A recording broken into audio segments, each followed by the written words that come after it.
Então você está pronto aí? Pegue sua Bíblia, abra em Gênesis capítulo 1. Abra em Gênesis capítulo 1 e também em Efésios capítulo 2. Eu queria que você deixasse o dedo num e o dedo no outro, porque a gente vai estar olhando esses dois textos. Tá joia? Hoje pela manhã nós vamos falar sobre trabalho, então eu peço a você não fuja, não corra.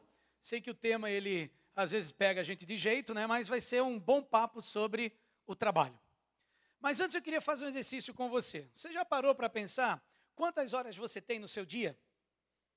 24 horas. Você não é diferente de mim, não é diferente de ninguém. Você tem apenas 24 horas no seu dia. E se você parar para pensar, é difícil às vezes a gente dividir esse dia, né? Vamos tentar fazer um exercício aqui agora pela manhã. Quanto tempo uma pessoa, em média, passa dormindo? Sem contar o universitário e sem contar pais com filhos pequenos, que aí não conta. Mas uma pessoa normal, umas 8 horas por dia? Uns dormem um pouquinho mais, é uma média de 8 horas. Vamos colocar assim? Vamos falar em trabalho. Você vai para o seu trabalho, você geralmente dedica o quê? Umas 8 horas do dia ao seu trabalho. Acrescenta os 25 minutos de ida, os 25 minutos de volta, se você for de carro. Né? Se você for de transporte público, talvez aumente um pouquinho, mas se você vai de carro, vamos arredondar ali para 1 hora. Daí você tem os afazeres domésticos. Né? Homens e mulheres, se você é como lá em casa, apesar de Cássia amar a limpeza de casa, eu não sou fã de limpeza de casa, eu ajudo. Eu lavo o prato, né? Eu varro a casa, eu faço tudo.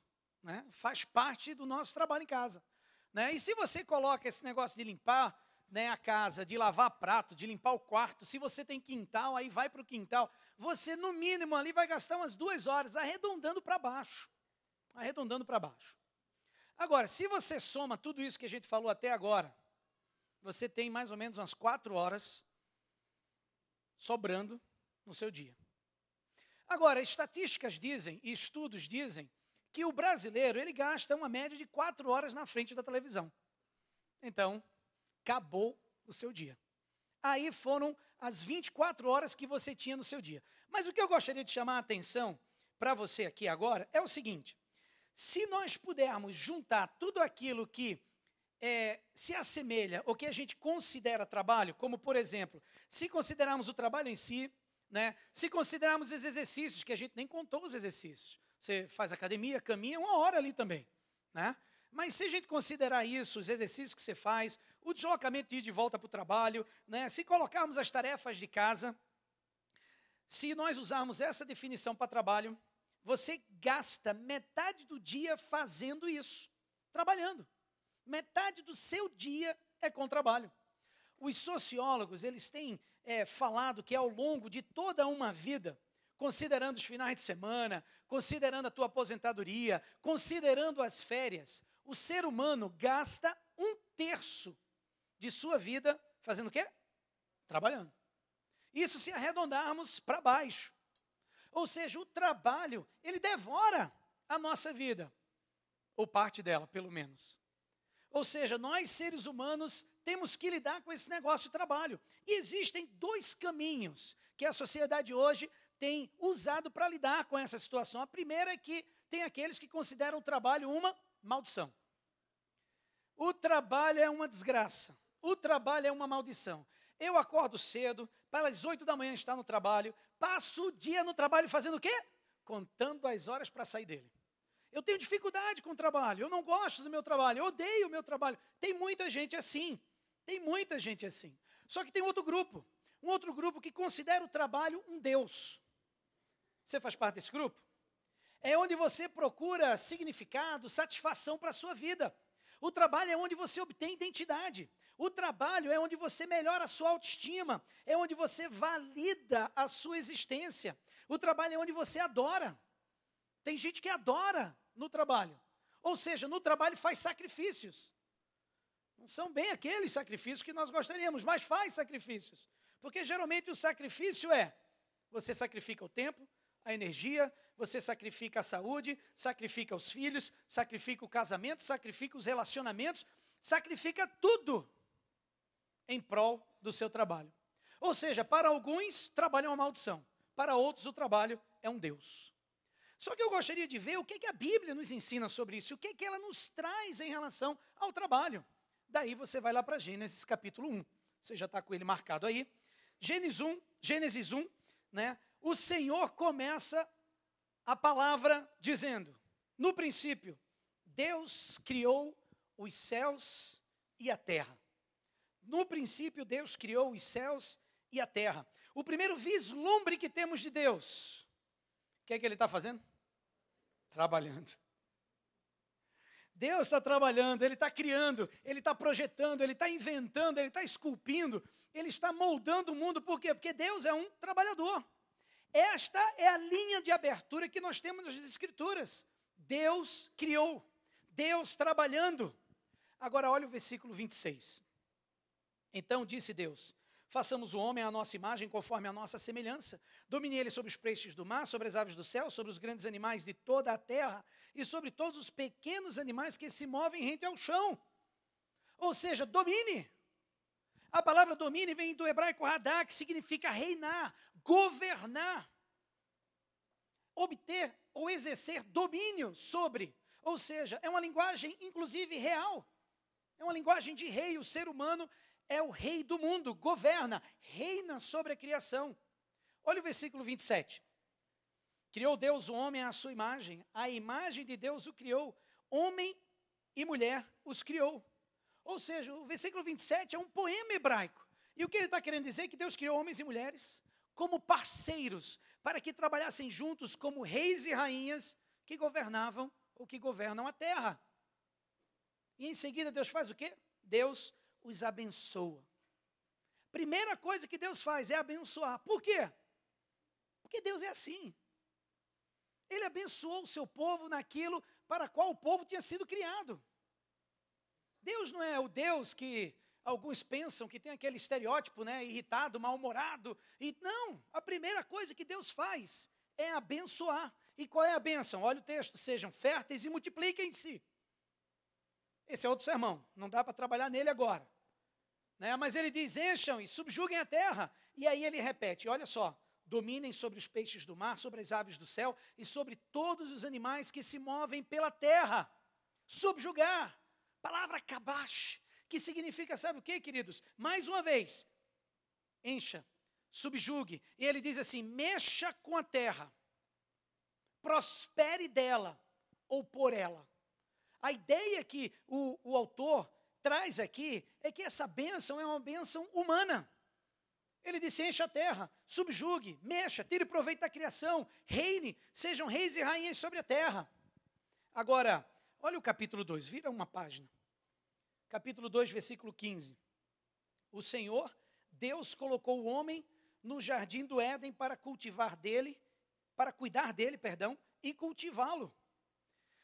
Ou seja, o primeiro vislumbre que temos dos humanos, eles estão fazendo o quê? Trabalhando. Eles estão trabalhando. Eles estão governando, eles estão reinando sobre a criação, eles estão subjugando, eles estão mexendo com a terra para criar o shalom de Deus. O shalom de Deus. Mas eu queria falar sobre o significado dessa palavra shalom, já que muitos de nós têm um significado e um somente para ele. Eu não estou dizendo que existem vários, mas que nós precisamos olhar para esse significado shalom na amplitude que ele tem. Um significado não só de paz, mas é o desejo de bem-estar para todas as nações e povos.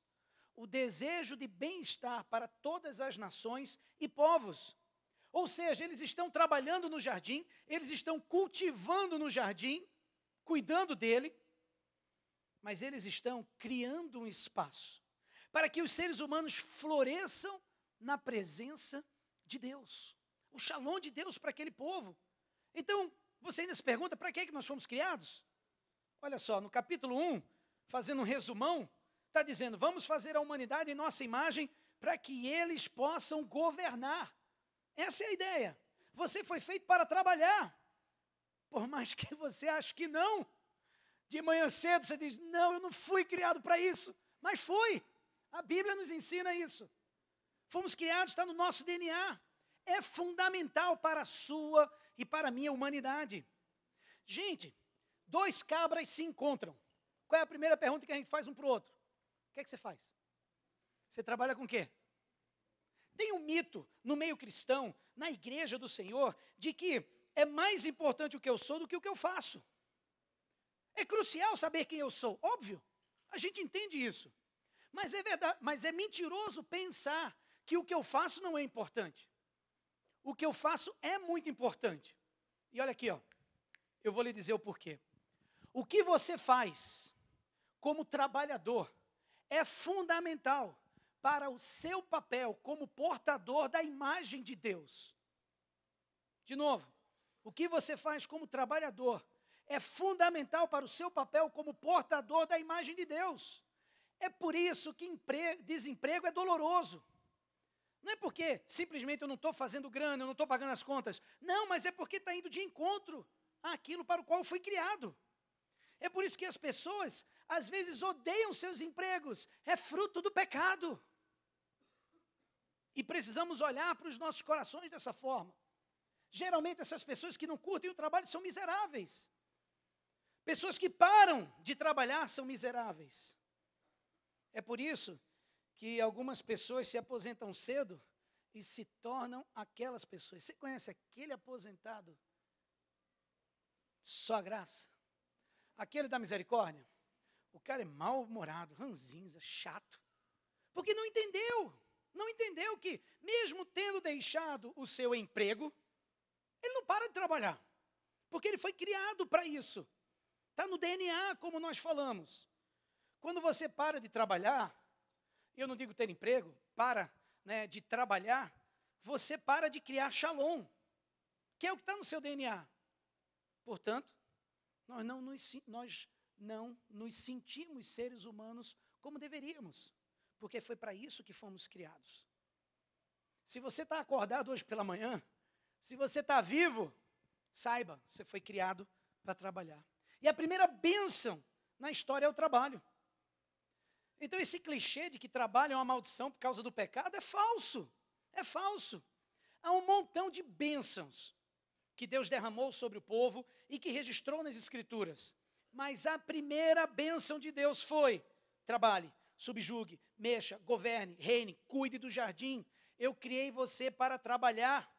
O trabalho é uma bênção e não uma maldição. Por causa do pecado, existe, no entanto, um grupo que pensa de forma diferente. Olha só, nos Estados Unidos fizeram uma pesquisa. A pesquisa sobre a satisfação no emprego, no trabalho. E o primeiro número nessa pesquisa, 43% do povo estava descontente com o seu trabalho. Fizeram a segunda pesquisa, 77% do povo estava descontente com o seu trabalho. Eu espero que estejam errados, porque não é possível, 77% do povo. Ou seja, esse ano, o ano que vem, a gente vai ver o quê? Um aumento nisso. Ano após ano, década após década, o que a gente vê é mais pessoas ao nosso redor descontentes com os seus empregos. Agora, a Bíblia nos dá uma direção do porquê disso. Olha agora o capítulo 3 de Gênesis. Olha o versículo 17.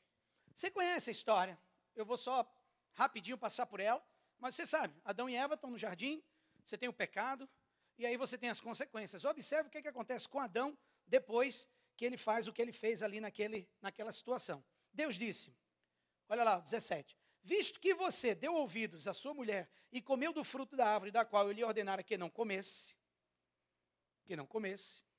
por causa do pecado, vem agora o subproduto deste pecado. Agora vai. Maldita é a terra por sua causa. Com sofrimento você se alimentará dela todos os dias da sua vida. Ela lhe dará espinhos e ervas daninhas, e você terá que alimentar-se das plantas do campo.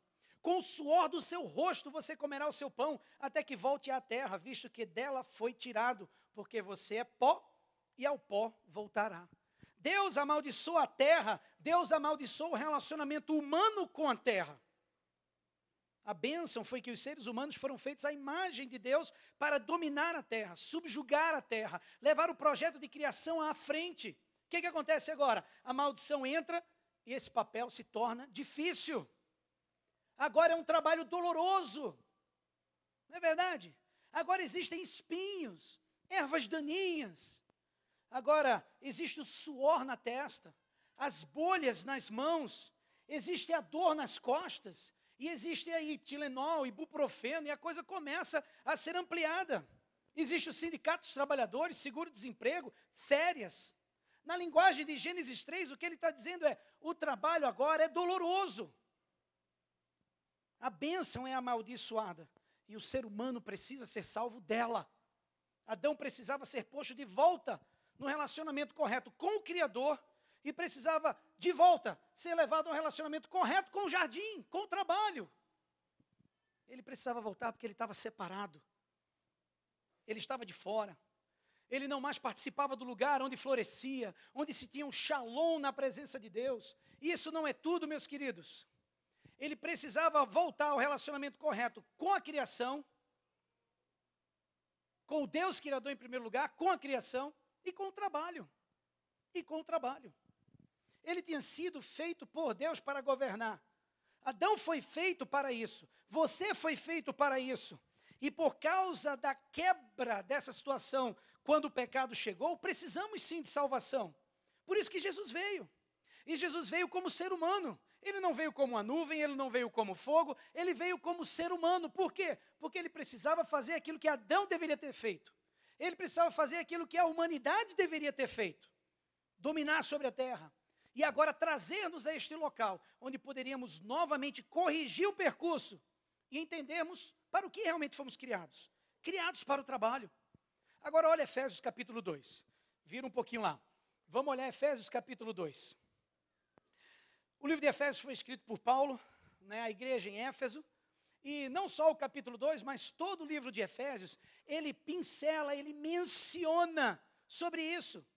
Ele menciona a história de Gênesis.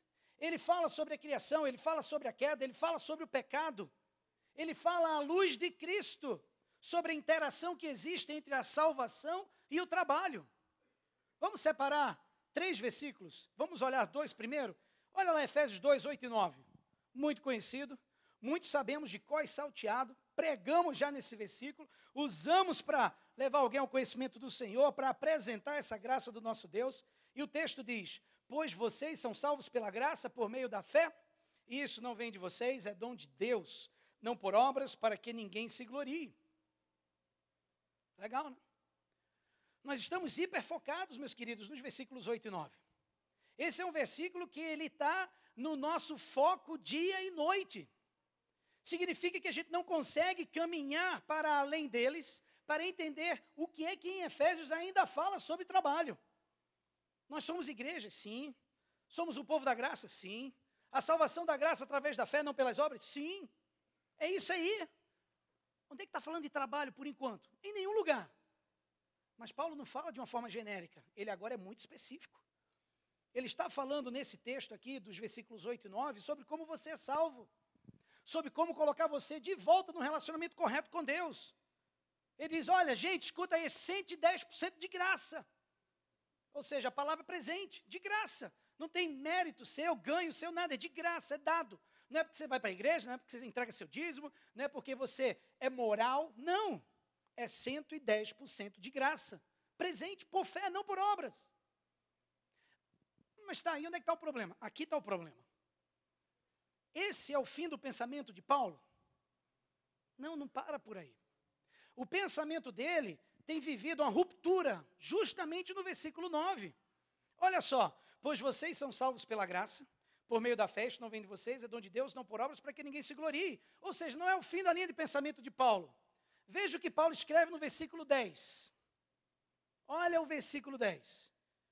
Porque somos criação de Deus, realizadas em Cristo Jesus, para fazermos boas obras, as quais Deus preparou antes, para nós as praticarmos. Se você corta Paulo no verso 9 e não continua, você corta o clímax do que Paulo estava querendo falar. Você corta a linha de pensamento de Paulo, e isso não deveria acontecer. Porque olha só, pois vocês são salvos pela graça por meio da fé. É central, é fundamento. O clímax está no 10, onde ele continua dizendo, porque somos criação de Deus, realizada em Cristo Jesus, para fazermos boas obras, as quais Deus preparou antes para nós as praticarmos.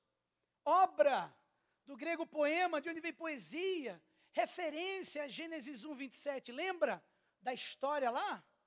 Em outras palavras, ele está dizendo, ouça, Jesus salvou você para que você volte ao relacionamento correto com o Deus Criador.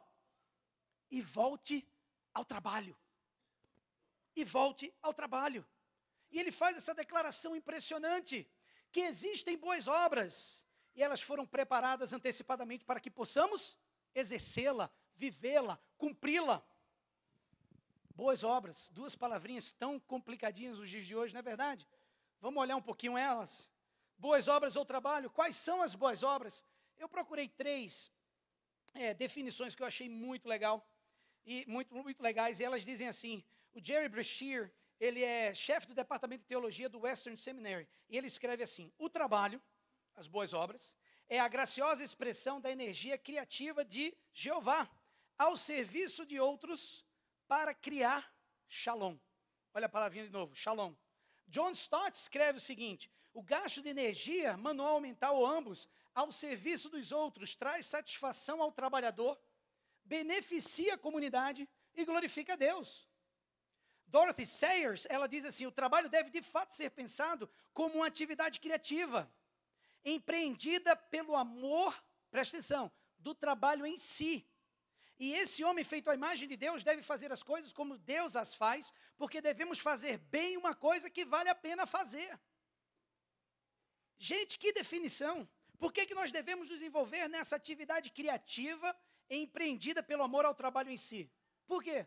Porque Deus trabalha. Esse é o nosso Deus. Você foi feito à imagem de Deus. O trabalho é bom, as obras são boas. Agora, é razoável dizer que se existem boas obras, deve existir obras que não são tão boas. Se existe um bom trabalho, deve existir aquele trabalho que não é tão bom. Existe um trabalho que é plenamente para o mal. E eu oro e espero que você não esteja envolvido nele. Existe um trabalho que leva as pessoas ao pecado. E a minha oração é que você não esteja nele. Mas existe um trabalho que não cria shalom. E muitos de nós estamos envolvidos nele. Muitos de nós. Que não traz o mundo de volta ao jardim que Deus planejou. Mas existe um bom trabalho.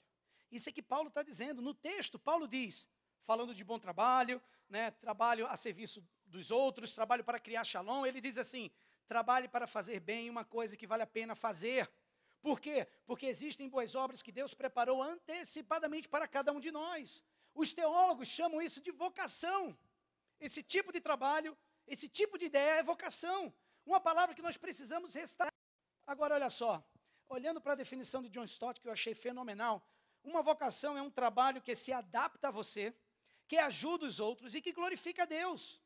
Como John Stott colocou lá, que nós lemos, trabalho é o gasto de energia a serviço dos outros.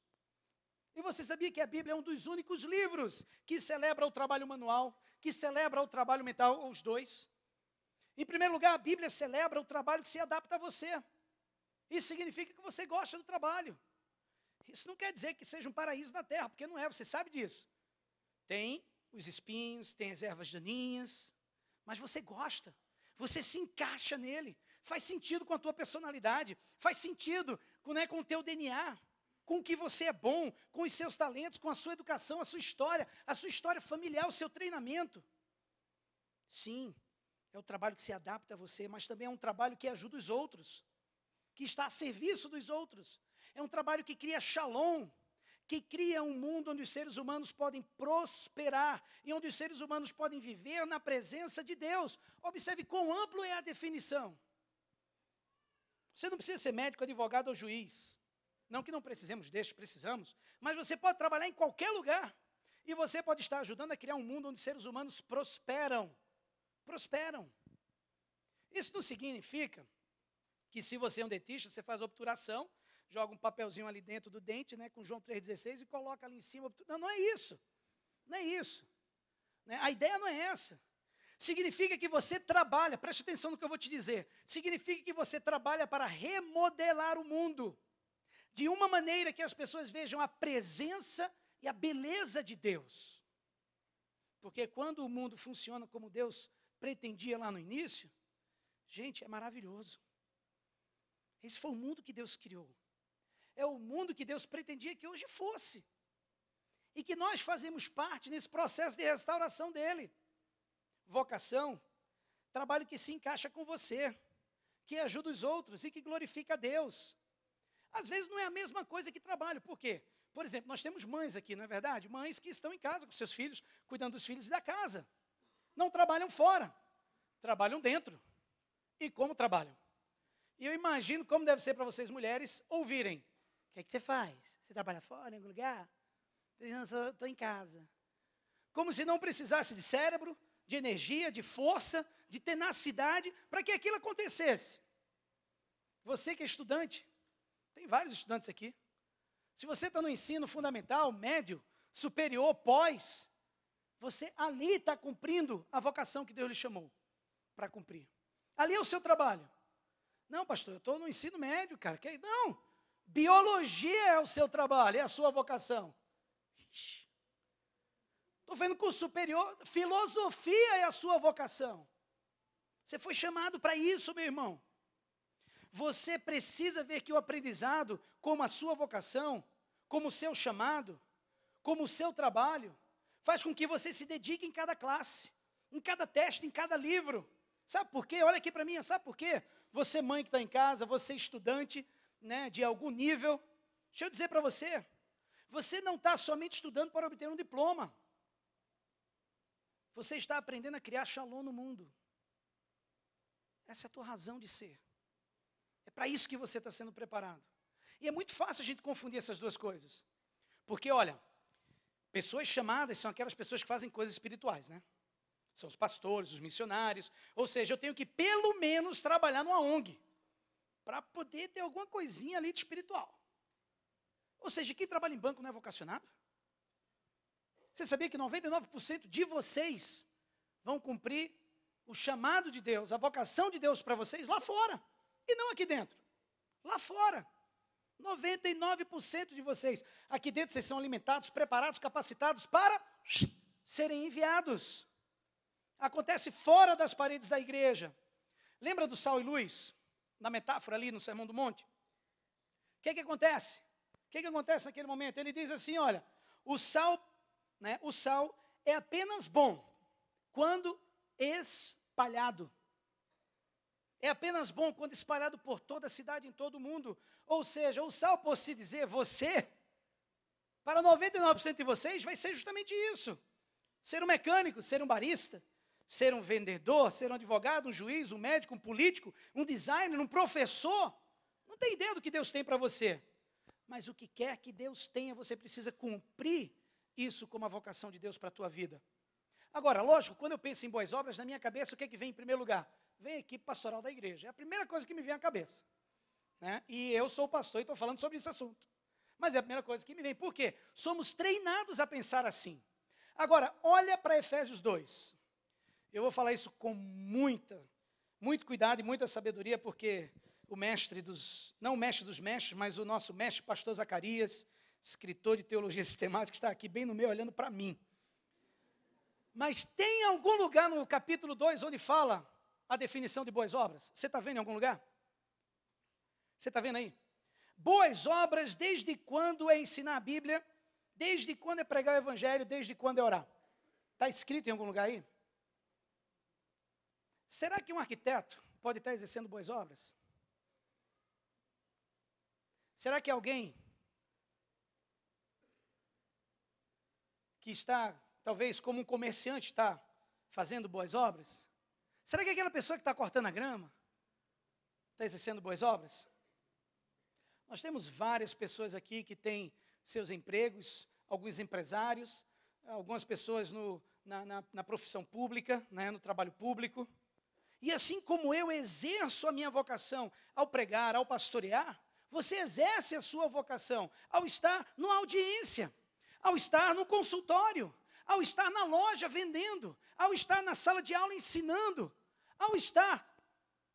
3 pontinhos, você pode preencher. Ambos estão cumprindo a vocação, porque ali você é bom no que faz, se encaixa com você, ajuda o próximo, beneficia o próximo e glorifica a Deus. Existem, no entanto, 2 mentiras, queridos, que tentam corromper aquilo que Deus criou, falou e deixou registrado na sua palavra. A primeira delas é que o trabalho é um meio para você pagar as contas. Isso é mentira de Satanás. Vem de fora da igreja e em alguns redutos também de dentro da igreja. Muitas pessoas pensam que o trabalho é somente um meio para pagar as contas ou ganhar dinheiro. O trabalho para pagar as contas ou obter as coisas, depois curtir, depois sair de férias, se torna um meio para o fim. E qual é o fim? O fim é dinheiro, o fim é fama, o fim é sucesso, o fim é prazer, é aquela tão sonhada casa, aquelas férias, aquele carro. Vou fazer uma pergunta para você. Quem sabe um dia aconteça contigo, né? Mas vamos supor que você recebe hoje uma herança de 10 milhões de reais. Amanhã você ia aparecer para trabalhar? A maioria diria que não. Porque a nossa teologia de trabalho está errada. A gente está vivendo uma mentira ensinada por nossa sociedade. Você está vivendo isso. Dinheiro é subproduto. E às vezes nem é. Pensem como a sociedade tem nos ensinado a conquistar muito dinheiro em pouco tempo para depois curtir. Não funciona. Conhecemos pessoas que aos 40, 45 fizeram o primeiro milhão e continuam insatisfeitos. E continuam infelizes. Eu estava preparando a mensagem e li um artigo sobre uma pessoa que eu não imaginava de jeito nenhum que era ela. Mas, lendo alguns artigos sobre guerra e algumas coisas assim, me chamou a atenção esse artigo. Conta a história, nesse artigo, que existia esse cara que era o motorista de um bondinho lá na Disneylândia. Ele levava a gente dos hotéis, aqueles hotéis internos ali, de um hotel para o outro, de um hotel para o parque, aquela coisa toda. Ele vivia dirigindo aquele bondinho. E toda vez que alguém chegava no bondinho para andar ali, não podia deixar de notar que o cara era muito alegre, era muito inteligente, estava acima daquilo, ele era overqualified, ele era super qualificado para aquele trabalho que ele estava exercendo. Cara muito expansivo e tal. E todo mundo que passava ali gostava daquele tempo com ele. E aí um dia um hóspede estava curioso para perguntar o que tinha levado ele a pegar aquele emprego. E a esposa, não fala, você vai estar se intrometendo aí. E o cara, cara de pau, foi lá e perguntou: ô chefia, por que é que você, que aparenta ser uma pessoa assim, o assado, assumiu esse trabalho? Você não tem, o estereótipo de motorista de bondinho, se é que tem um, mas enfim, a história conta assim. E aí ele parou para responder aquele cara. E ele disse assim: eu fui o subcomandante, general 4 estrelas, da Operação Desert Storm. Me aposentei, muito dinheiro, uma boa pensão militar, me mudei para o sul da Califórnia, porque eu queria jogar golfe. Fiz o que eu tinha que fazer, trabalhei, e agora eu vou viver. E fui jogar golfe. Não deu 2 anos, eu não aguentava mais aquela vida de golfe. Comecei a ficar tão irritante, tão chato, tão ranzinza, que minha esposa disse: ou você acha um emprego, ou eu te divorcio. Ele parou, amava a esposa, não queria se divorciar, olhou ao redor e disse assim: eu vou para a Disney. General 4 estrelas, eu vou para a Disney. E ele estava ali, dirigindo o bondinho. Por que essa decisão? Porque a mentira é que você trabalha para viver. E não é. A verdade é que você está vivo para trabalhar. Essa é a verdade. A verdade é que você está vivo, você foi feito por Deus para trabalhar, para criar shalom, para tornar o mundo um lugar onde os seres humanos prosperam na presença de Deus. E a mentira quer evitar justamente isso. A segunda mentira vem de dentro da igreja. Sabe qual é? É que existe uma dicotomia, uma separação entre o secular e o sagrado. Existe uma separação. Certos tipos de trabalho são espirituais e importantes para Deus. São importantes para a eternidade e tudo mais. Outros trabalhos não. Outros trabalhos são seculares. Algumas coisas são sagradas, outras são seculares. Ou seja, o que eu estou fazendo agora? Não, é sagrado, é espiritual. Agora, se eu estou vendendo numa loja comercial, não é espiritual. Se eu sou um pregador como Billy Graham, aí é espiritual. Se eu sou um caixa de supermercado, se eu sou um dentista, se eu sou um design gráfico, se eu sou uma mãe, se eu sou um professor, então não é. Isso é um mito. É uma mentira demoníaca que tem sido enraizada através da história da igreja na mente de muitos cristãos. Você sabia Mais uma vez, olhando para o meu querido pastor, você sabia que não existe nenhuma palavra para espiritual na língua hebraica? Você sabia disso? Não existe. De Gênesis a Malaquias, 3/4 da Bíblia, está aí no seu colo. A palavra espiritual não está na Bíblia hebraica. Por quê? Porque para o hebraico toda vida é espiritual. Toda vida é espiritual. Se você olhar o Torá, os 5 primeiros livros da Bíblia, a lei, você vai ver que existe lei para tudo. Olha, eu estava fazendo só um resuminho. Olha, fala sobre sacrifício, ídolo, leis sobre todo tipo de semente que você planta, né? Se você estiver pensando nisso. Material que você deve usar para fazer roupa. Leis civis sobre governo, imposto, alinhamento de fronteiras, escravos, compensações, justiça, lidar com processos judiciais. Leis sobre como moldar a sua casa. Existem leis sobre panelas, como tirar a pele de um animal. Tem lei para tudo. Significa que toda vida é importante para Deus. Cada parte dela. O que acontece aqui é importante. O que acontece lá quando você está lá fora fazendo também é importante para Deus. O problema é que nós queremos compartimentar a vida. A gente quer dizer, olha, o espiritual está aqui. Não, mas a minha parte financeira fica aqui. Né? Aquilo que é oração, estudo bíblico, as coisas gospel, essas aqui ficam aqui. Né? O gospel está aqui. Aí o meu trabalho, o meu dinheiro, a minha sexualidade, o meu entretenimento, o meu final de semana, a minha família, os meus filhos, cada um tem um compartimento. E não funciona assim. A vida é completa. Imagina, vamos agora, não está na Bíblia, tá? Mas eu quero imaginar com vocês. Imagina se alguém chega para Jesus e diz assim, Jesus, como é que está a sua vida espiritual? Ele vai dizer, brother, eu não entendi. Não, como é que está a tua vida com o Espírito Santo e a tua caminhada com Deus? Como é que está? Está bem. Não, mas como é que está a tua vida espiritual? Olha, eu sou carpinteiro e eu estou fazendo aqui uma mesa. Eu sou carpinteiro e estou aqui fazendo uma mesa. Nós expulsamos Deus da grande maioria da nossa agenda, com esse pensamento dúbio, mentiroso. Ele está na oração, mas não está no momento que você está criando um software novo. Ele está com você quando você está com um grupo lendo a Bíblia, mas não está ali quando você está puxando ervas daninhas, porque você começou um trabalho de paisagismo.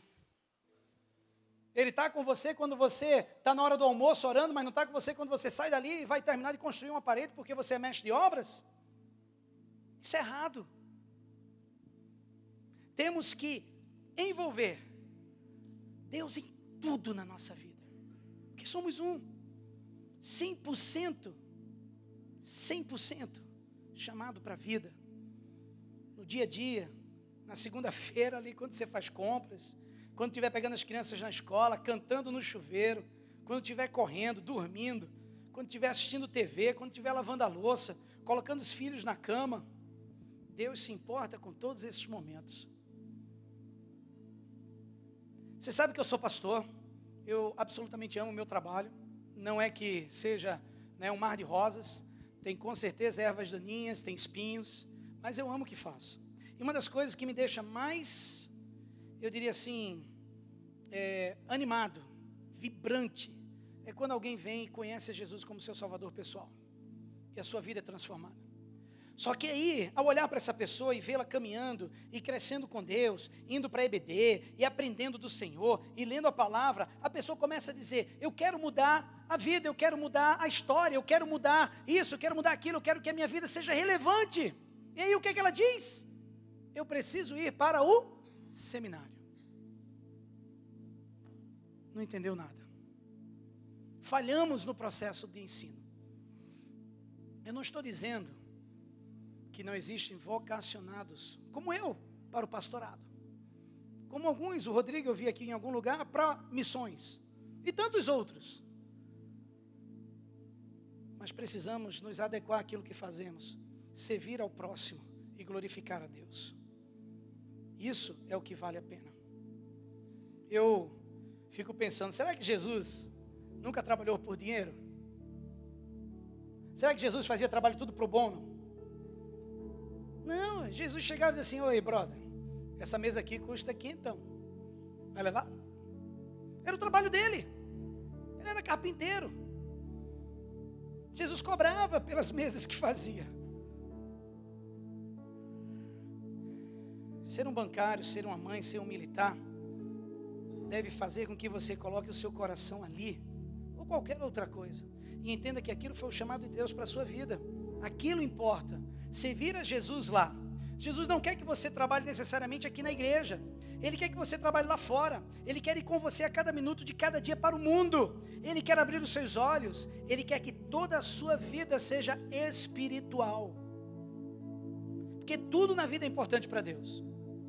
E não esqueça, Jesus caminha com você todos os dias e minutos da sua vida. Hoje pela manhã, 2 coisas talvez você precise fazer. Eu diria 3. A primeira é que talvez você seja um daqueles que odeia o seu trabalho. E o problema não está no trabalho, está em você. E você talvez precise dar espaço para que o Espírito Santo de Deus restaure você àquilo para o qual você foi criado. E passe a amar o seu trabalho, a se encaixar nele e ele em você, a servir aos outros e a glorificar a Deus. Talvez o seu problema hoje seja porque você está em disfunção. Você está entendendo que ali realmente não foi o local, a vocação, o chamado de Deus para você. Você chegou ali fundamentando no dinheiro, no sucesso, talvez em tantas outras coisas, mas ali você não chegou porque era a sua vocação. E você vai precisar fazer transição, vai transitar entre isto e aquilo que agora Deus está dizendo para você. É isto que eu quero que você faça. E talvez seja uma outra profissão. E talvez nisso esteja sendo incluído ser pastor ou ser missionário. Nós hoje ordenamos um homem vocacionado ao pastorado. Poderíamos estar ordenando um outro vocacionado ao comércio, um outro vocacionado a, vida militar, um outro vocacionado à medicina, um outro vocacionado ao direito e por aí vai. Como é que você está hoje? E talvez você seja a terceira classe, que seja aquela que entendeu onde estava, que ama o que faz e que precisa agora dar sentido no serviço aos outros e na glorificação a Deus.